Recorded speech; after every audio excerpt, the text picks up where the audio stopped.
We're in great partnership here tonight, and it's really a great pleasure to have you here. So welcome to Cooper Union. Thank you very much. Thank you for, at the end, being able to schedule this.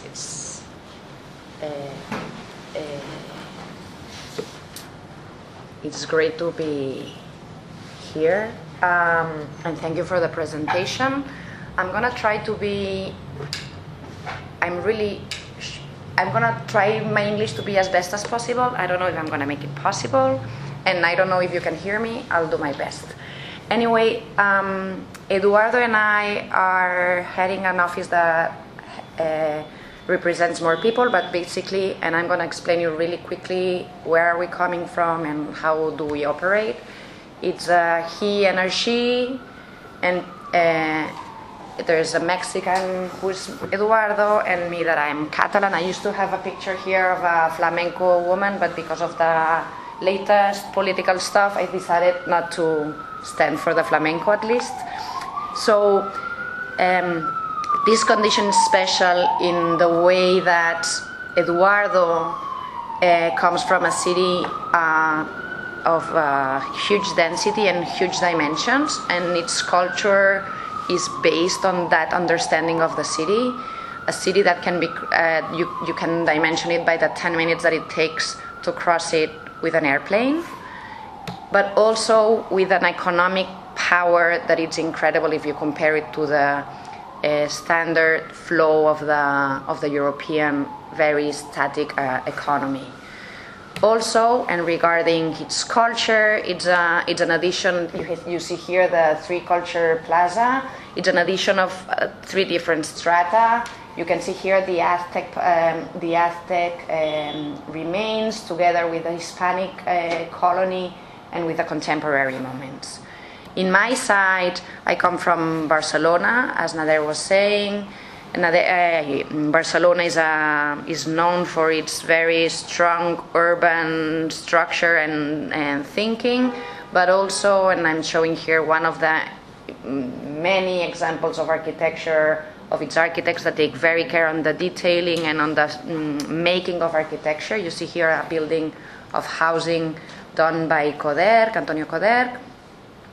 And then that we like to detail almost everything. In here, a addition of sections made by Miralles of a croissant. As Nader has already pointed out, we have basically two base points. We are not a global office at all. We are an office of two different local small spots, one based in Barcelona and the other one based in Mexico. You see here an array of the projects that we've been working in the last 10 years. And I think that the main condition of this double location has to do, first of the role of the architect and its environment. It has to do on how in Barcelona you'll see, in Spain you need to sign and stamp the contract. It goes back to the Architect Society. And then in Mexico, there is a control from the government over the process of construction. And then in Spain, you've got a lot of control on how there's a lot of people involved in the construction process, which has to do, it's not only the architect, but there's also a technical architect. There's the professional association that is behind the architect. There is a contract that in Spain is important, and in Mexico, it's not so much important. The honorarium, sadly enough, they are very bad everywhere, but probably in Spain they are a little bit better. And in Mexico, because of this lack of weight of the profession of architecture, architects tend to do try to behave as contractors and also as developers. You know, in Spain, although it's not the US, we have construction codes. We have even way more stupid and ridiculous construction codes. And then, of course, because of the costs of the labor in Mexico, we have the opportunity to change a lot the work that we produce while the construction is in process.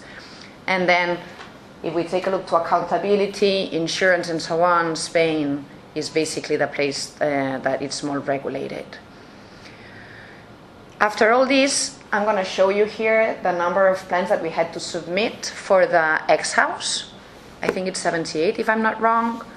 And the same index for the plans that we submitted in Mexico for a house of the same square meter. It is incredible the different amount of work that the government asks for. Our office is very digital.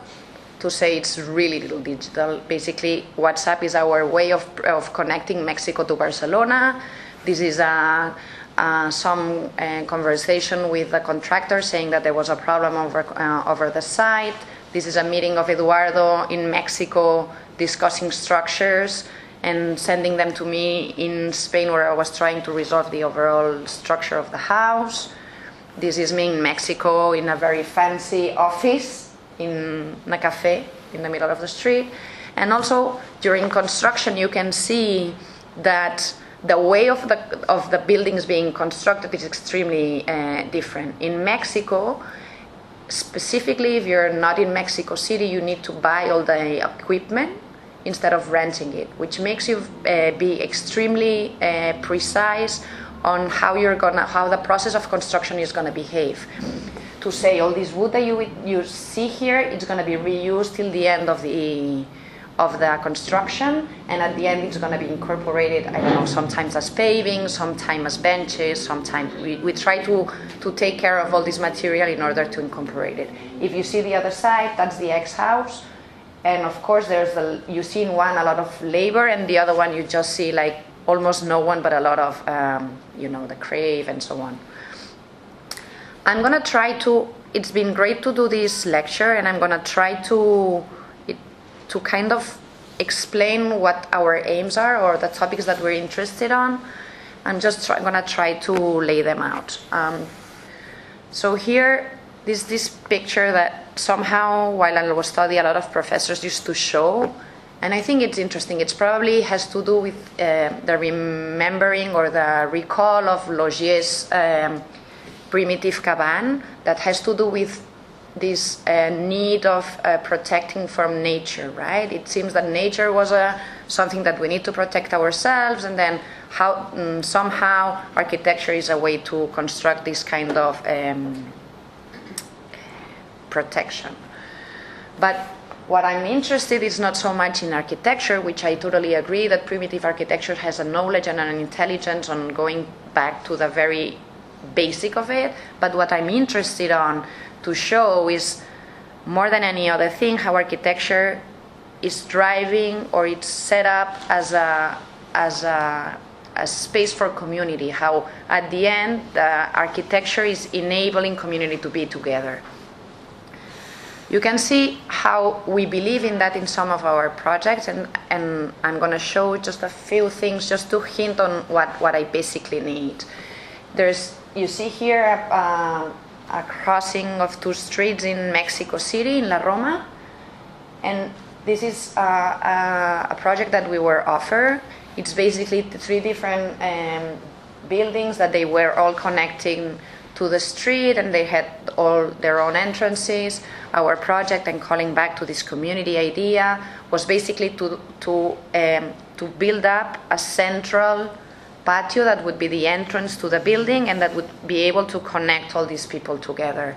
You see here our idea of how at the end it's this continuity and connecting to the center of the building as part of this almost patio house. At the end, of course, all this goes together with an understanding that the building is an historical building and that we need to kind of recover its own behavior. Of course, this is clear when we refer to big housing units, but what would that mean in order when we refer to housing?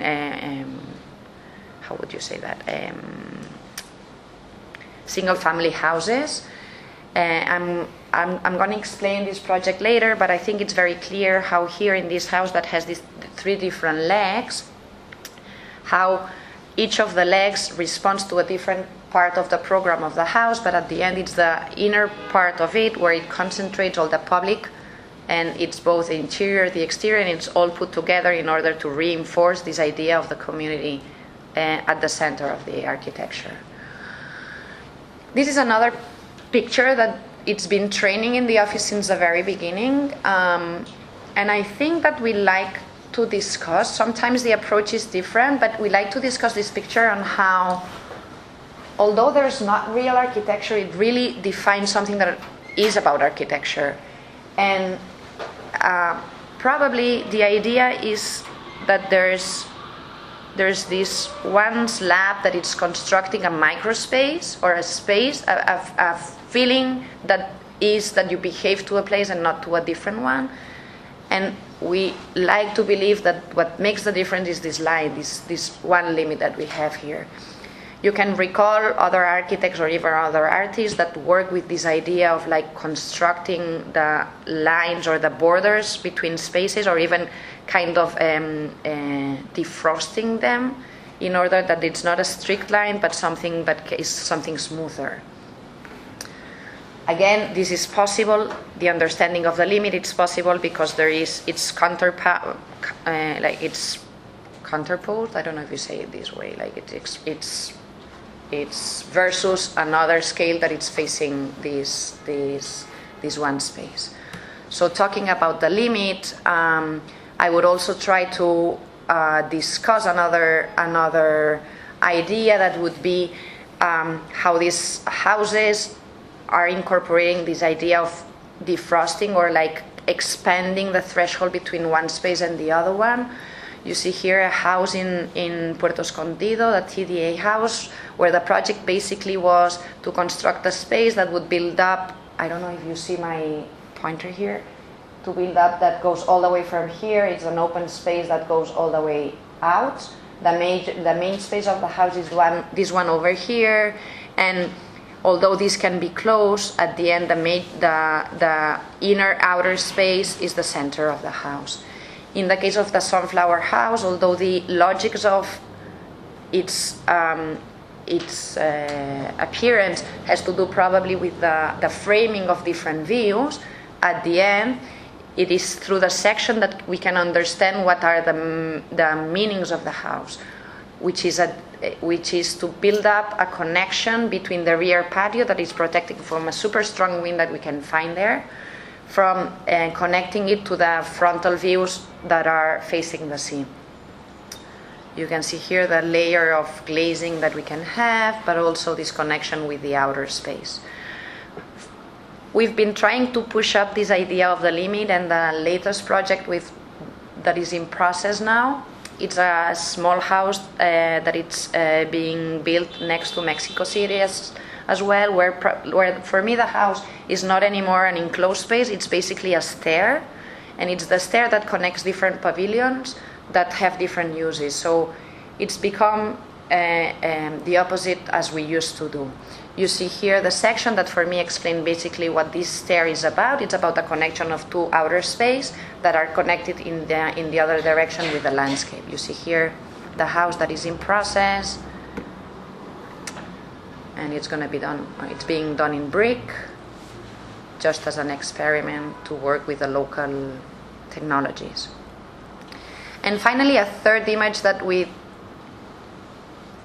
tend to discuss, it's Walter de Maria. Walter de Maria, I think, like I'm sure that you've been to the Broken Mile and the Earth Room, but for me, what's most impressive about it, it's control about the land art, and probably this picture over here defines clearly its super architectural intentions somehow. For me, the fact that there's this line that it's drawn, it's just one of the lines of the project, defines one of the things that whenever an architect or an artist puts a line or a tray somewhere, beyond making this space demonstrating that it has been inhabited, what it is pointing out that this space is amazing sometimes. No? So there's this intent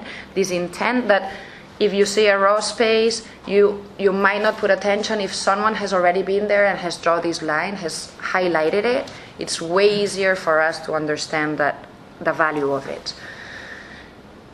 If we think on how architects can draw with this urbanity, I think that drawing this line has been many times the idea of these small houses or pavilion that we've done in architecture, which at the end we want to keep the landscape the protagonist of the space, and architecture just be a small spot, a small line, a highlighting of the existing space. Build up the relationship, but without ever erasing the incredible spectacle that is the nature itself, even to a point to incorporate to the architecture. Of course, if we discuss this in an urban scale, probably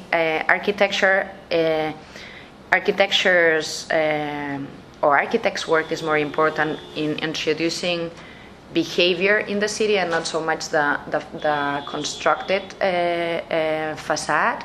And I'm referring that incorporating mixed use to the city, or even trying to get through the codes and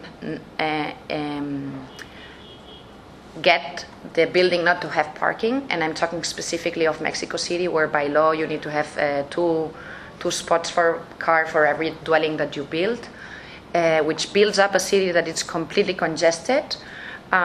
So going through the codes and finding the way in order to skip that rule, and even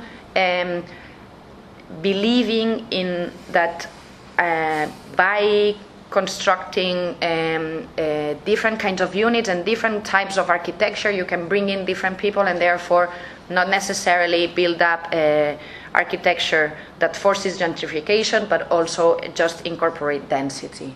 And of course, we do build that through a set of facades that build up what is going to be the scene of the city. And we normally believe that whenever we talk in big scale, we should be as I don't know how to say it, might be the hour, as do the less show as possible, like be as discreet as we can.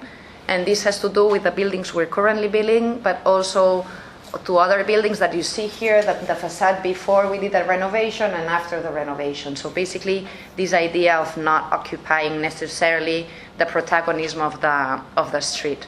I'm going here to the wall, the famous wall that it's lately worrying all us, and there's this artist, Christopher Buchel, that it's been building up this idea about converting the prototypes into landmarks, as kind of understanding that it's part of almost like land art. And we believe that the city needs to build up just as the opposite of that barriers may exist, because at the end there are barriers, but we need to find ways, and I'm showing here a very silly image of a restaurant, that there are ways to enforce the different layers of property or even of difference, but there are architectural ways to enhance them so that it's not such a physical thing. And I'm coming back to the same image I was showing before, where by erasing those lines you're able to build up a construct that has to do about community and public and private. Of course, all these were the topics I was discussing: community, limit, and urbanity. But there are also the instruments, and I think Nader was talking about some of that, how plan and section are crucial to our buildings. Some of the strategies may be explained in plan, sometimes in section, but I think that the relationship to the landscape is normally explained by the section. So let me show you. Have here the X house. It's pretty clear which house it is. It's the one that has an X shape to it.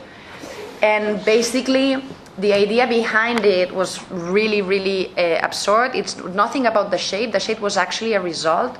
The idea that the different houses that were built at that place were normally these two different straight lines, and one would contain the public realm and the other one the private realm of the house. So the idea was that why should one have the good views and the other one the bad views? And by playing with those two different lines, we came up to a cross and trying to protect an amazing tree that was there. We kind of juggled with the lines and came up with this X shape that basically what it does is construct this extremely simple shape that although it seems that the important is the shape itself, for us what's important is the patios that enable each of the rooms of the plan to have the same prior good views of the landscape. However, it is through the section that we can understand how the house relates to the site. It is a house that it's almost floating. It's kind of set up on the landscape, and it's through its walls that it kind of protects from the sides and just faces front.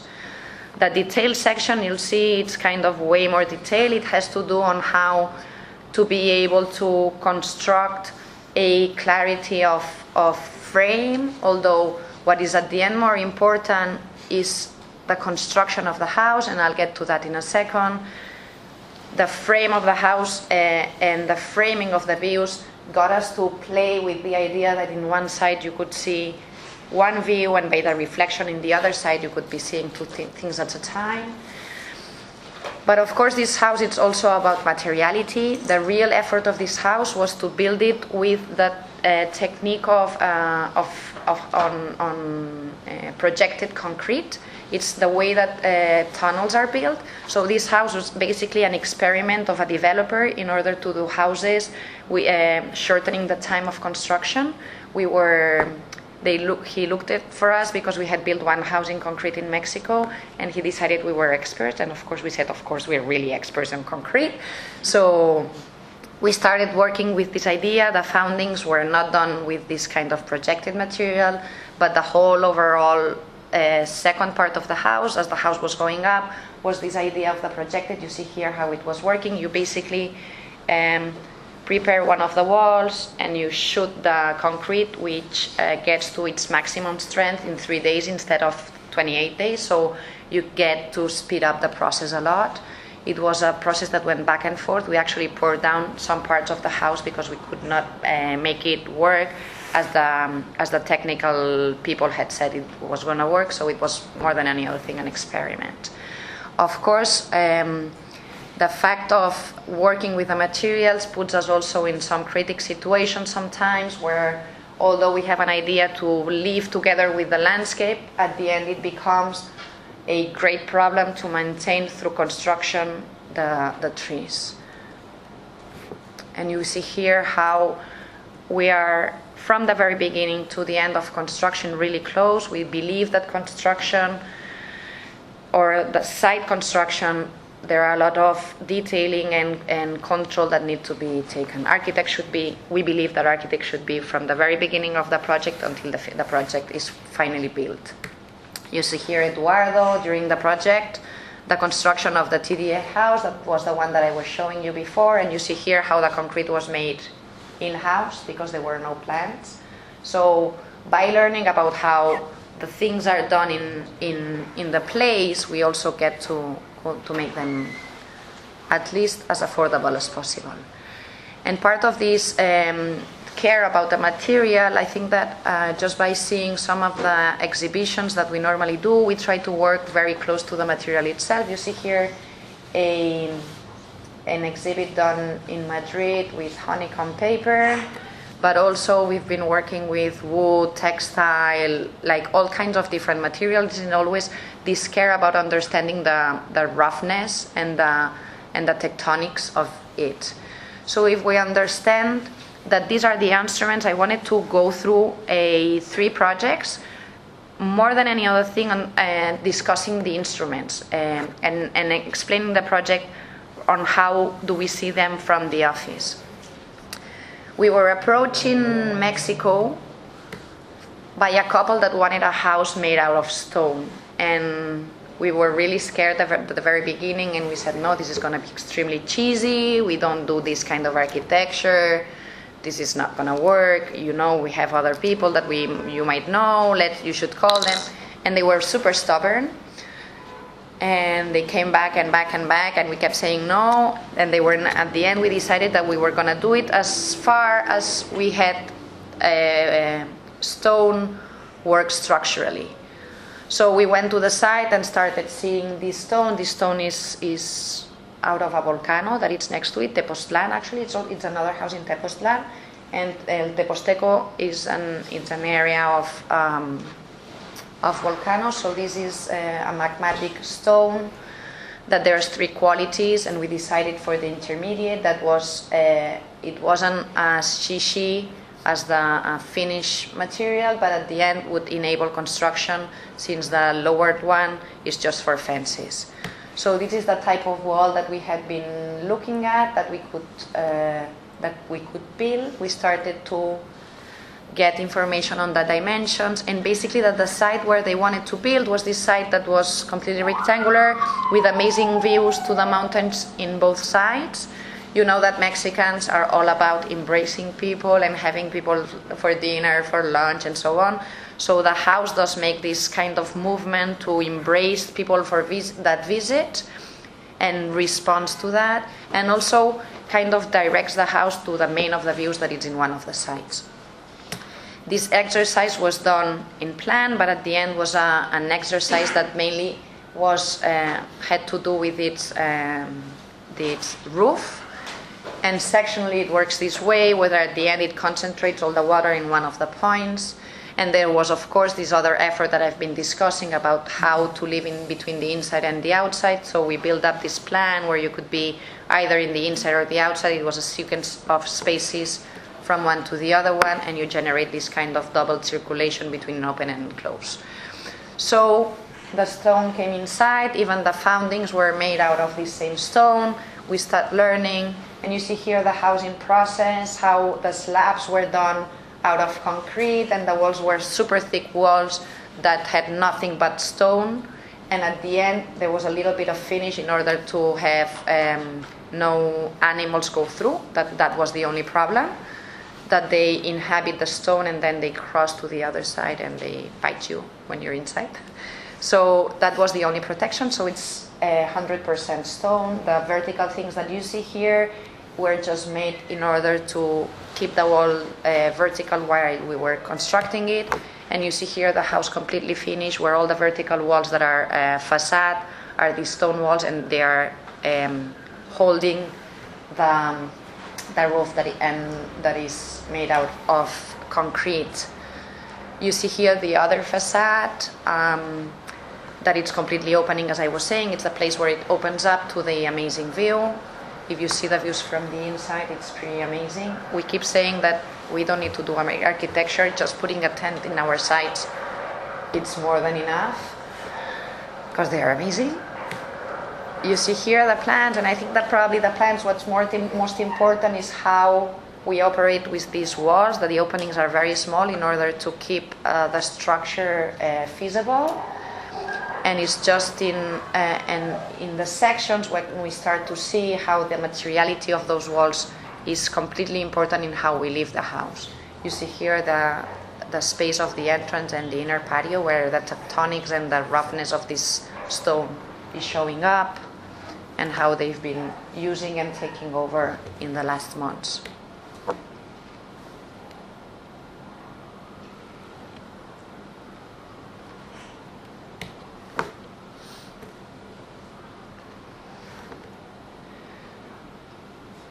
It's pretty amazing that they let us go with the whole thing, and I think that at the end they're pretty convinced. The height of the house goes really high in the patios, and that's the maximum height that we could have the stone be self-structured. You see here. In a different house, and has to do also with the materiality, we had this other client that it's the owner of a very big, how would you say, like green development, where there's several plots, and he's decided to do different legs in order that the site is self-sustainable. So he had a project by a different architect, and he approached us. He was not very convinced. It was it was a box made out of glass, sitting in the middle of a woodland. So he was not sure on if that was going to work or not, and we said, okay, we can try to do your project. If you like it, that's good, and if you're not, you can always go back. So our fair intent was kind of go beyond the idea of having just one box and try to adapt to the site. So this site where the house is located, it's at the end of a cliff. It's in the middle of the woods, but then there's a cliff that goes down. So the first idea was kind of open up in order to open the facade in here to the cliff. And of course, because we had kind of stretched one of the open up to two sides, we decided to kind of have three legs that were almost the same thickness, so that the importance of the part had more to do on the relationship between them, and not so much on the legs themselves. So in this case, it seemed that the important part of the project was kind of face each of the end parts of those legs to the different views that we could find, and then we started to kind of turn to find its same spot and adapt it to the site, coming up with a plan that has to do almost like, I don't know how you call this kind of this thing that the kids have that Fidgets. There you go. So this, that I'm not going to able to reproduce, we call it like this, the house of the reguilete in Mexican. In Spanish in Mexico, I don't know how to say it either. So basically the house opens up to the three different kinds of spaces that you can find around. One is the cliff, the other one is this lake that it's going to be doing, and the other one is the woodlands. And of course at the end all this is kind of recovered and covered by the trees all around. The house, and this is one of the houses I was showing you before, it has in each of the legs a different kind of program, and they all come together in this central spot that is both the core of the house. We had very clear from the beginning that landscape was important, but also that the roof was going to be the important part of the project. And we started doing all these models, trying to find out where was we were basically trying to understand how could this roof operate, and we were trying to find the answer in the water on how the water was going to go from how could we collect it and put it down. At the end there is an impluvium, but after all these kind of explorations, we decided that the roof was going to be flat. So you see here the model of the house, but what we did finally incorporate in the roof was a lot of different wood beams that the owner had. Because of this construction of the different lakes, he had moved a lot of trees from one place to the other of the site, and the ones that were not being able to be transplanted, he had kept it, and he had the wood just stocked. So we decided that we could use it as the structure of the roof, and the experiments in here were basically trying to find out a way that the wood beams would be structural. So at the end, the roof is basically the wood and just a little part of concrete, and it's only the wood that it's working structurally in order to hold the roof. You see here the house in the place, and you see here me and one of my kids that they love architecture, trying to set up the house and making sure that the trees that by locating the house where it had to go, we were not harming any of the trees during foundation. And when these first windows came up, the client came over and said, you did amazing. You just located this, like you're framing the way, it's perfect. And we just told him, whatever we put the window, you're framing something amazing, so it's not us. So you see here that the house is called the House of the Rock. Casa de la Roca, and it has to do because there is an amazing rock in one of the borders. And through construction, because of the lake that is next to the house finally moved, and the engineers decided that it should drain through the place that we had located the house. At the end, the house kind of took a weird shape in its base in order to let the lake drain. You see here the future river, to say. And the house started to take shape. The idea of using concrete is not any idea. It has to do that in Mexico, that labor is cheap, and concrete is a very labor-intensive material. It's a quite cheap material to build with, and it's also that it has a lot of inertia. And in this place that it's very cold at nights and very hot during days, we thought that it was a good strategy to use it. The house was finally built up in concrete, and the idea was that it would totally be taken over green, but also that it would disappear in the landscape. Again, the important part here is the landscape and not so much the architecture, so we decided to paint the house black in black, so it would disappear. You see here the same house after the water season, that they say, that after rain, so it's more and more taking, the green is taking over the house, almost disappearing. That is what we like. This is a picture of the lake before rain, and you'll see here, I think, a few afterwards. And this relationship with the main space. You see also here the beams that at the end played quite a big role on drawing the directionality and the sphere of the house. And of course the views were important, but again, whatever it would have looked at would be amazing. The architecture was basically something, and it is all for us. What is important is not so much the finishes, but the space that we build. And I am referring here to a very simple room where you have the roof and the wall, and basically you have the views that are what are kind of giving importance to it. And I'm gonna go to the last project now, which is a project in La Roma again, in the area of in one of the districts of Mexico City. It's La Roma is well known because it used to be at the beginning of 19th century one of the nicest places to live. A bourgeois family would build their houses, and they had like these huge houses and that would occupy like super big lots.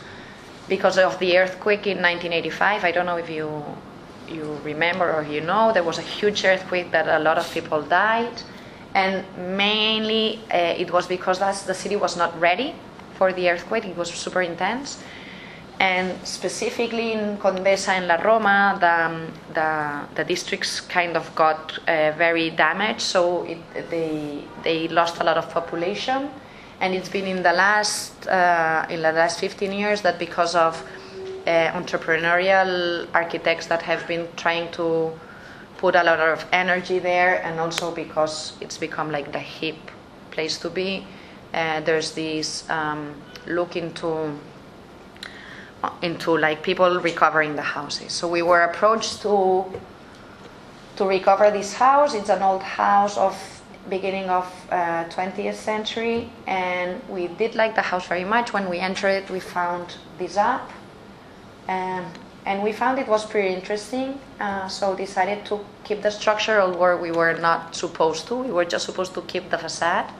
So with this idea in mind, and knowing that the law or the developer, both of them, allowed us to do from this one unit house to make 9 dwellings and a commercial space, we started working at the office and starting to do crazy and pretty stupid ideas, just trying to understand what were the possibilities of the site, but also what were our position on front of those options. We normally work on 3D, on computer animated images, but also through models as you've been seeing. And of course, this had to do on how to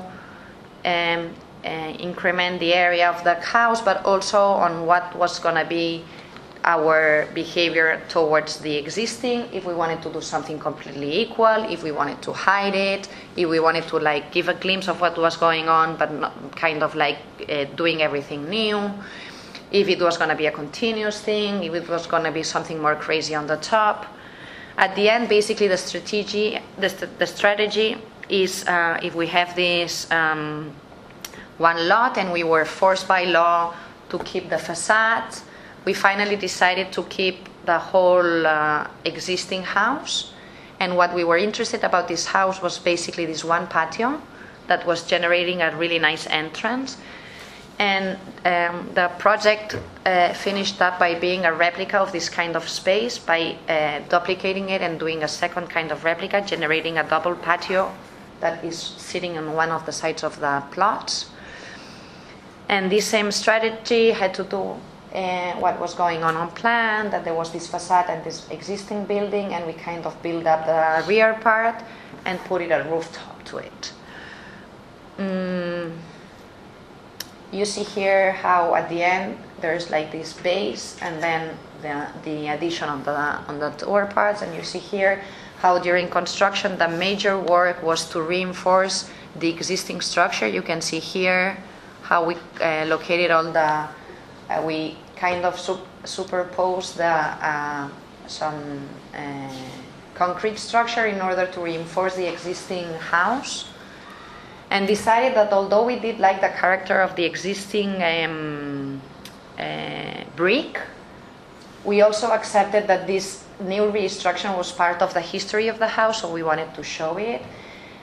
We had some concern on how to produce the back part, but the decision was that if someone that knows about architecture would come here, they would understand that the brick that has been used in the front and in the back is different. You see here the use of the new brick, but also the language that the openings are talking. In here is the old openings that have to do with having the slab in the facade and so on, while in the back part there's the structure has nothing to do with the facade and it's completely free. Again, the discussion was how to keep the idea of the base as something that was old, and then the addition that was something new. So we kind of inserted this one floor of glazing in order to separate that, and finally building that this white base that would face up to this black addition on the top. The intention of these spaces was basically to get to absorb as light as possible, and kind of build up apartments that are kind of although it's a Lego, we are now thinking that it's more like a Tetris more than a Lego, that it's completely matched up. And if you see the plans, you will be very hard to understand, because the Tetris thing, well, especially because I'm going very fast. But if you were to look, you will see here that that all the apartments have double and triple spaces in order to build up a little bit of identity of each of the spaces, but also in order to be able to adapt to the openings that were already existing and making inhabitable. We did lower down 50 centimeters the whole house in order to build one more floor within the old structure. You see here the facade after the construction. It appears the addition, but the addition is almost not, you cannot perceive it from the streets. And of course, all the vertical connections and so on were incorporated in the old structure as just a void. At the end, the relationship to the exterior is made up of all the dwellings is made up through the opening through this central patio, this communal patio, so everyone needs to go and through this patio in order to get out, but also gets the lighting out of it. And you see here the different apartments that each of them has kind of a different characteristic in terms of the space, and this was an intentional idea in order not to, we believe that if we can, it's better to have like different scale of apartments for different types of people and not just an array. Of course, this is very time consuming when you're an architect, but at this point we were still ready to make it. You see here the different kinds of spots, and how people have been taking it over. Thank you very much.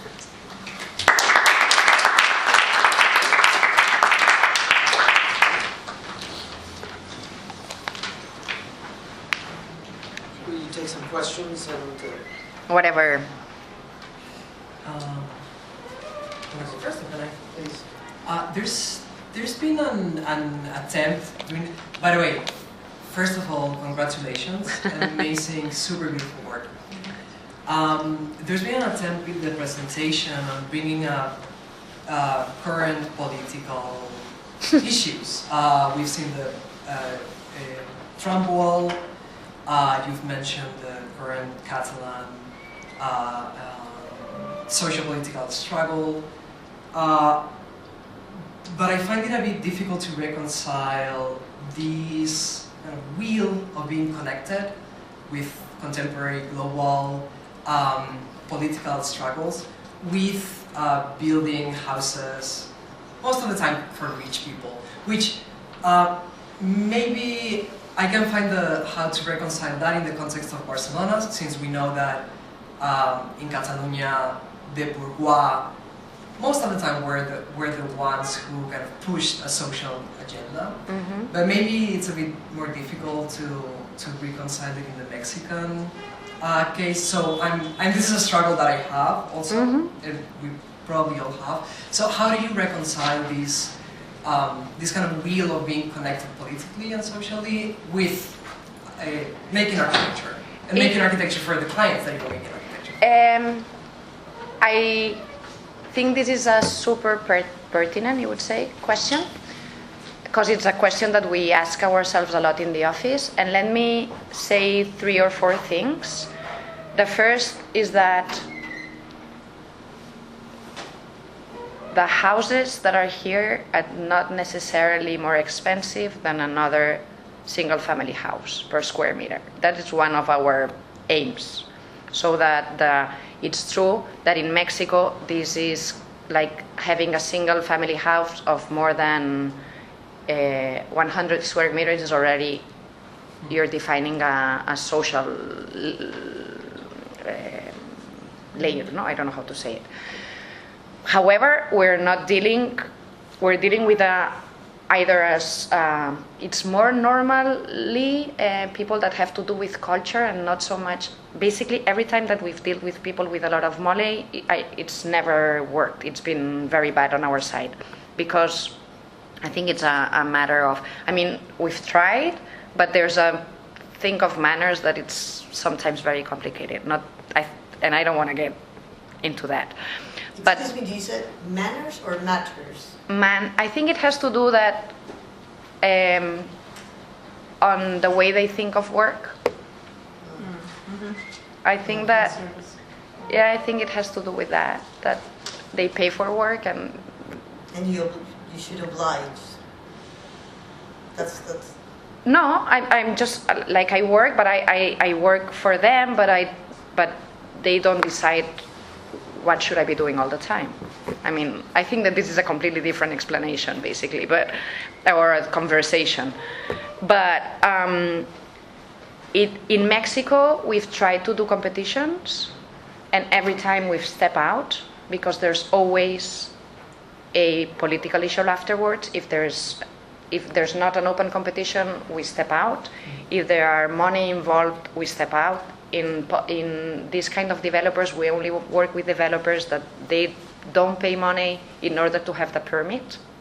Mm-hmm. So we've been working with few developers in Mexico, and every time that we faced that there was money that should not be, we've stepped out. Mm-hmm. Because we do believe that the architects have a political role on our work. And it's true that there's a double exercise. What I think there's a double exercise, at least for me in my profession, there's one that has to do that the architects help build up a urbanity, to say, we build up this, but there's also an intent to kind of at least build up in what it has to be like being a teacher, that it's like an exercise of what I believe architecture, trying to get architecture better. So for me, there's things that have more to do with this kind of exercise and others that have to do with building the street. I don't know if that's clear enough. So austerity in form, austerity in materials. But this, for me, it's not a political issue. I think that that's a decision as an architect. And I think that architecture should be austere. That's something that I believe on as an architect. Although I think that there are many other architectures that I think that are very interesting, but I don't know how to do.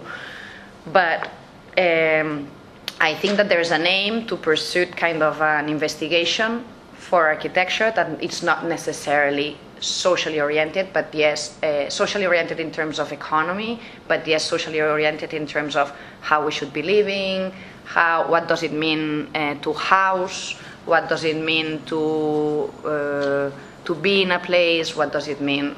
For me, those are questions that are still important for architecture.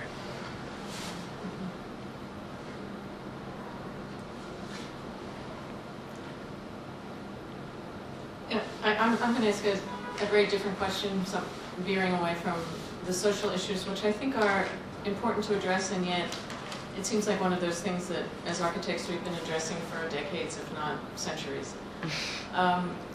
So I'm struck by you introducing your, and I missed the very beginning of your lecture, but where also issues of codes and that kind of thing were being discussed. But I'm struck by you were talking about these projects and saying that you want to mostly focus on the instruments of making the projects, and how much you at least show your process as being very plan section oriented, not say designing through animations, the 3D models, renderings, and a whole range of instruments that one thinks of as being very pertinent and important to contemporary practice.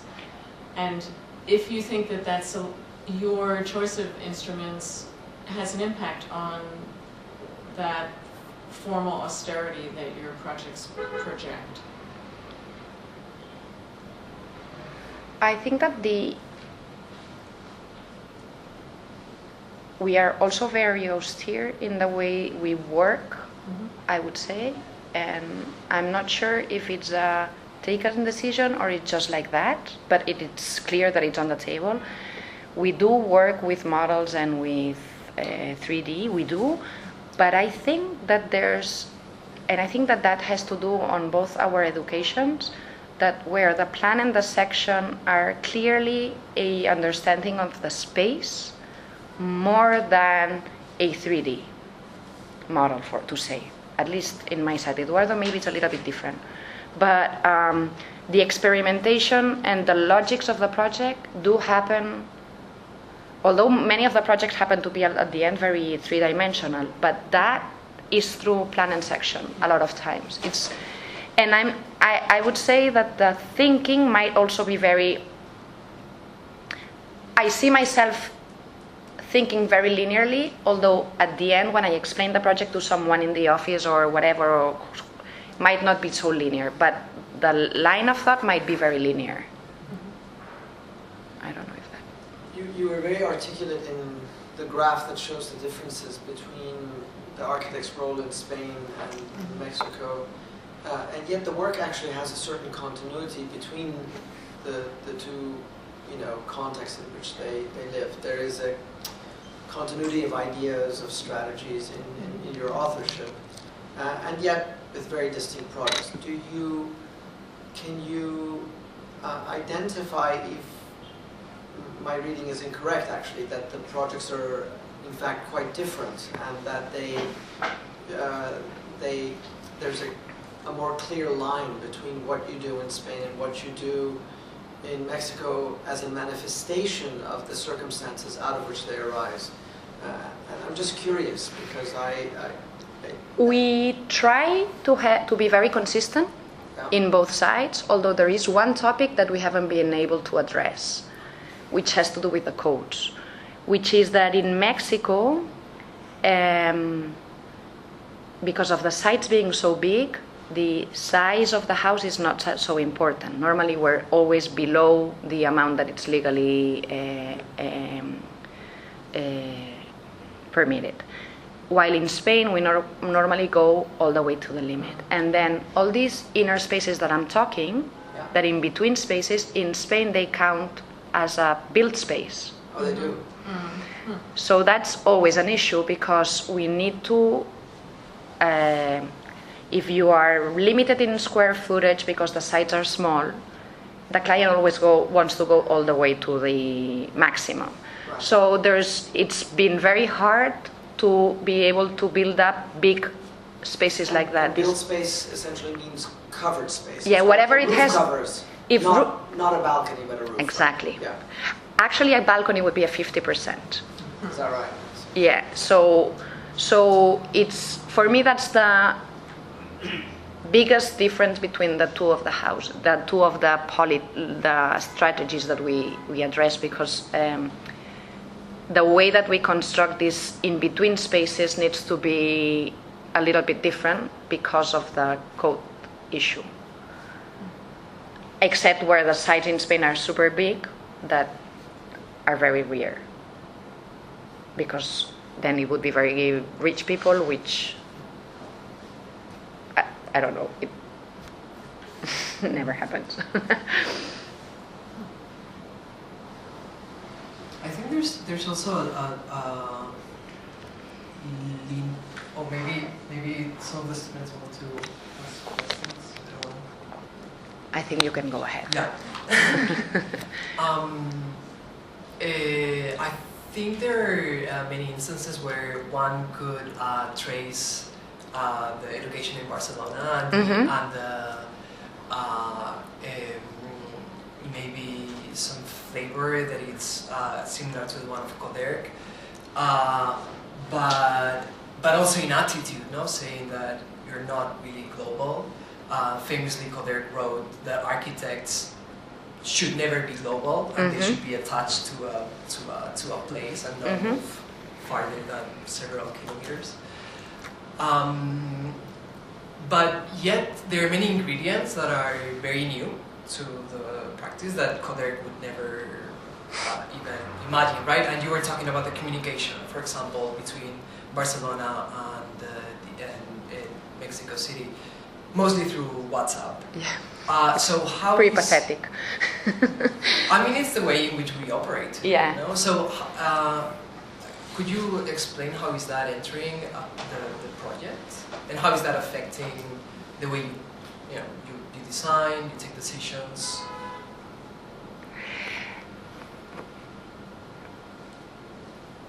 We like to say that although, like for me, starting to work with Eduardo was amazing because his references were very different than my references. It's very sad, but in Spain, or at least when I was in school, the references were mainly European and maybe American, US, but never Latin American at all. And suddenly there was all these things that came over that were extremely compelling, right? And I think that we've talked with Eduardo that, of course, my references were sometimes local. That happens the same. So I think that we've kind of built up bridges that are interesting. We did a trip together to Brazil. I think that was very important for both of us. We had both been reading architecture, Portuguese architecture in all its extents, right? From Portugal to Brazil. And I think that there's something about the clarity of and the brutality of the way it expresses itself that we were very interested on. Why local? I think that it has to do because we believe on how things are built. And if you don't, although we were both educated here in the States, beyond, we are very attached to construction. I think that has to do with education, both of our schools. So, and this kind of the lightness with the materiality and understanding that things can be the same thing can be constructed in different ways, but that like for us the TDA house, the first house had to do with like pushing the concrete all the way, but that at the end has also to do of understanding who's going to build it, how is it going to be built, and so on and so forth. There was one house that we did in the Pyrenees that was supposed to be built in the top of the mountain, and the whole house was designed so that you could put the parts, take the parts with helicopter, right? So just the process of designing that house was one-to-one with a constructor. So it was it was very knowledgeable at the end. I mean, we learned a lot on how to build things. And although one of my panics is always that I don't know enough about construction, I do find myself that construction is important for my way of doing. So that's why local and not so much global. And something that is very different, like from one side to the other one, it's very funny how in Mexico the structural plans are in plan, and in Spain they are in section. I don't remember which is which, but at the very beginning it was very hard because, of course, each of the projects we work with local consultants, so it was hard to understand what they were talking about. Like if the Mexican projects had to be read by Eduardo and the Spanish projects had to be read by me, and at the end we've kind of learned all our way through. On a more biographical level, I mean, this is more of a personal question, I suppose, but what's the nature of the partnership in your mind, and in what ways do you bring different strengths to the game? What's it like designing with you, and how do you know, outside of the personal relationship, really, what are the disciplinary particularities that both of you bring to the conversation? It's very funny. The way that we address projects from the very beginning is very different and has been shifting. Eduardo, who's more on the... Eduardo was trained in Mexico as an architect, did a master's degree in urban studies at the GSD, and worked with field operations with Jim Corner. So that's his education. He worked with Avalos and Herreros, and then that's his main body. And then for me, it's always been architecture, and architecture had to do with, and then I did exhibition design, and then architecture. So the skills have been very different from the very beginning. And I think that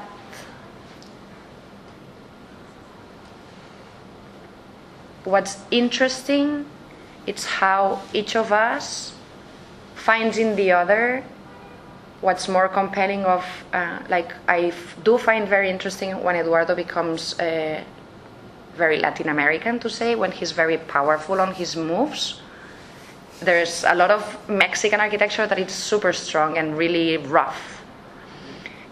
And Eduardo is less picky, which is always better. And I'm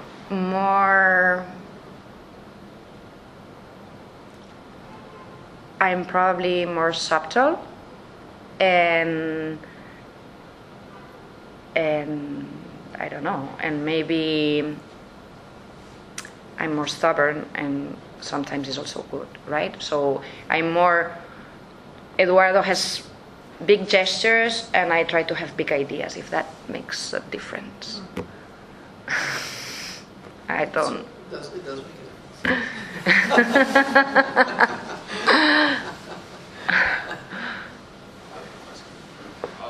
So thank you for the lecture. Thank you. You mentioned one of the houses you built in the forest, and the one you built was concrete. One of your statement was in Mexico the labor rate is relatively cheap, so that's why using concrete is relatively labor intensive work. I found that was a quite interesting statement. So I'm just wondering, when you're working with the people, the laborers from Mexico, what's their schedule looks like, and because it seems like the house is in a really remote location from, like, you know, from the city, and so I was just wondering, like, do they live on the site while you build it, and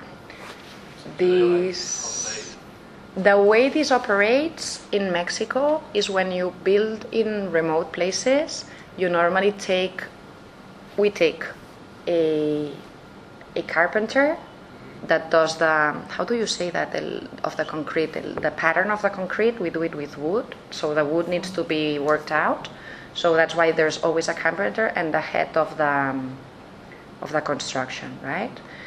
And then normally the labor is local, completely local, and these two people normally sleep on site. There's the first thing that you do whenever you build a house, you build like a small cabin or where they sleep, and they protect the construction, and also the material is set up there, and then locals normally work there. They normally, depending on the site, you pay by week, and when there's the day that you pour the concrete, you get more people, and it's just by the day. It's also, like for example, in the Puerto Escondido house, the one of the section I was showing, which was the first one, it's a very natural, rich natural, I don't know how to put the adjectives. Like you do like this and there's a mango coming down. I mean, it's amazing. The people are very poor, but they live with whatever the nature gives. So it's a very thin line between being poor and rich, right? So they can live without almost not working. So there the people were contracted or like paid by the day, because some days they would come, some days they wouldn't come. So you cannot really have a fixed amount of people that comes all the day, because it's extremely interesting from a sociological thing. Like for me, the first time I was in Puerto Escondido, I saw this guy with the concrete and he was not wearing shoes. And of course, this for me, I assume that for you too, I'm gonna be sued, this guy is gonna get hurt, la la la.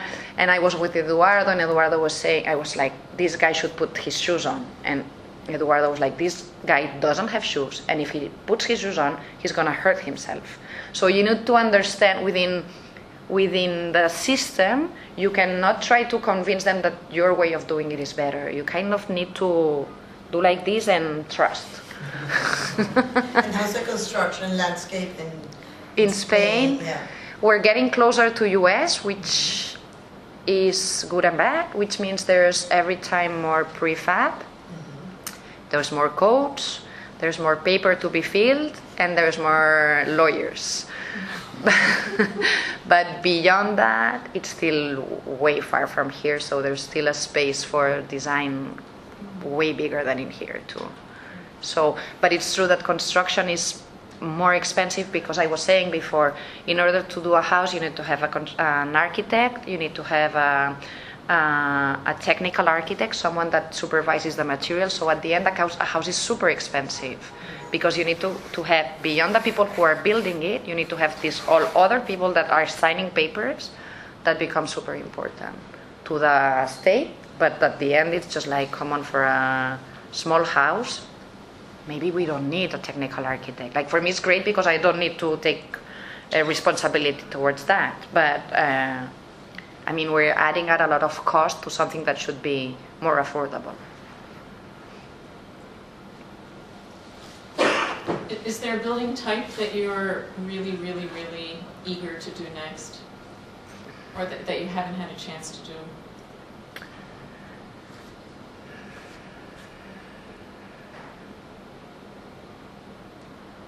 I think I'd like to do a flat. So not a flat, like a plaza, something that has to do with a plane or a topography.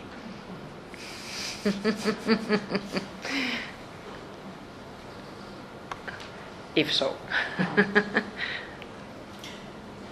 Can you go farther down, like project-wise? What would be your dream? Like a library, a museum, gallery? institutional. I'm boarding super school, happy with what I'm doing. I think that it's amazing that I'm doing what I'm doing. So residential freak. no, I'm not. No, I love residential. I think it's good. Of course, I do believe that the city or the architecture has a lot of different things, but I'm not. I mean, there's time. If it comes, it's good, and if it doesn't come, I need to enjoy whatever I'm doing. I think that that's good enough. Thank you very much. Thank you.